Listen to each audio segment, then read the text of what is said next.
پاکستان میں جو ہے نا وہ چیریٹی بہت زیادہ ہوتی ہے، ہم بہت چیریٹیبل لوگ ہیں، مگر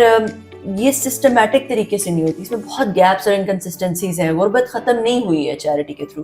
تو اس کو ایک ٹیکنالوجی کے تھرو ایک سسٹمیٹک طریقے سے جو جنریشنل پاورٹی ہے اس کو ختم کرنے کی کوشش ہے. اب دیکھیں جنریشنل پاورٹی کیا ہے؟ جنریشنل پاورٹی ہوتی ہے جب جو انسان غریب ہے، اس کا باپ بھی غریب تھا، اس کا دادا بھی غریب تھا، اس کا بچہ بھی غریب، اس کا پوتا بھی غریب ہوگا، اس لیے کیونکہ یہ جنریشن آفٹر جنریشن چلتی جاتی ہے جنریشنل پاورٹی. اور وہ اس لیے ہوتی ہے کیونکہ جب آپ کو جو غریب ہے، جو اس کے بچے کو رات کو کھانے کو نہیں ملتا، اس کی نیوٹریشنل ڈیفیشنسیز رہ جاتی ہے، تو اس کی سٹنٹڈ گروتھ ہوتی ہے، اس کا دماغ نہیں پوری طرح سے اس کو نشو و نما ملتی، پوری طرح سے بڑھتا نہیں ہے، پھر کوالٹی ایجوکیشن نہیں ملتی. تو جب وہی بچہ بڑا ہوتا ہے تو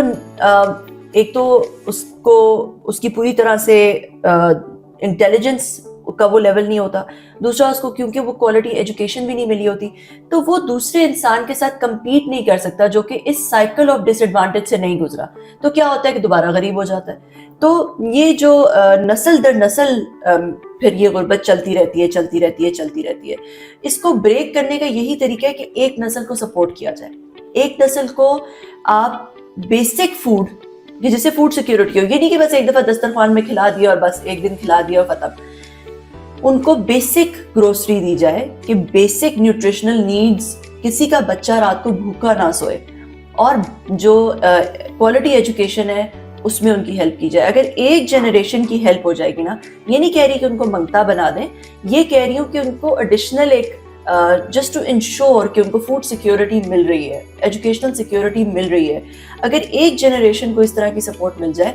تو اگلی جنریشن کو اس سپورٹ کی ضرورت ہی نہیں رہے گی، اگلی جنریشن اس نسل در نسل غربت سے نکل آئے گی. اور دیکھیں پروفٹ صلی اللہ علیہ وسلم کا بھی یہی ماڈل تھا کہ جس میں ایک مہاجر فیملی کو ایک انصار فیملی نے اڈاپٹ کر لیا تھا ایک طرح سے. تو پاکستان میں تقریباً 40% لوگ ہیں جو کہ بالکل پاورٹی لائن سے نیچے ہیں. 40% تقریباً 96 ملین لوگ بنتے ہیں. یہ 96 ملین لوگ جو ہیں یہ ایک نسل در نسل غربت میں سٹک ہے. ٹھیک ہے، تو اگر جو پاکستان کے ویل آف لوگ ہیں، پاکستان میں تو 220 ملین لوگ ہیں، تو اگر جن کو اللہ نے دیا ہے وہ ان لوگوں کو اڈاپٹ کر لیں جو کہ پاورٹی لائن سے نیچے ہیں، ان خاندانوں کو، جن خاندانوں کو اللہ نے دیا ان خاندانوں کو اڈاپٹ کر لیں وہی پروفٹ صلی اللہ علیہ وسلم کے ماڈل میں ہی، تو پاکستان سے بھی چیریٹی ایریڈیکیٹ ہو سکتی ہے، پاکستان سے بھی پاورٹی بالکل ختم ہو سکتی ہے. اور یہ صرف ایک جنریشن کے لیے، جیسے میں نے کہا کہ اس کی ضرورت ہے. تو ہم نے ایک ایسا پلیٹ فارم بنایا ہے جس میں اسی کام کو بہت ایک شفاف، پراپر، ایکوٹیبل، سسٹمیٹک طریقے سے، ایک بالکل ایک پراپر طریقے سے یہ ممکن ہے اب کہ آپ جن کو اللہ نے دیا ہے وہ اپنی پروفائلز بنائیں اور اپنے ہی رشتہ داروں میں ایک فیملی کو اڈاپٹ کر لیں جو کہ بالکل ہی پاورٹی لائن سے نیچے ہے. تو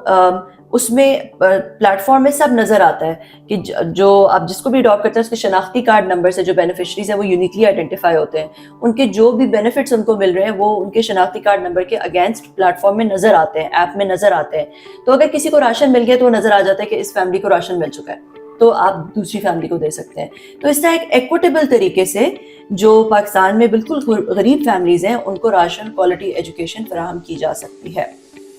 تو یہ تو ہو گیا مائی امپیکٹ میٹر.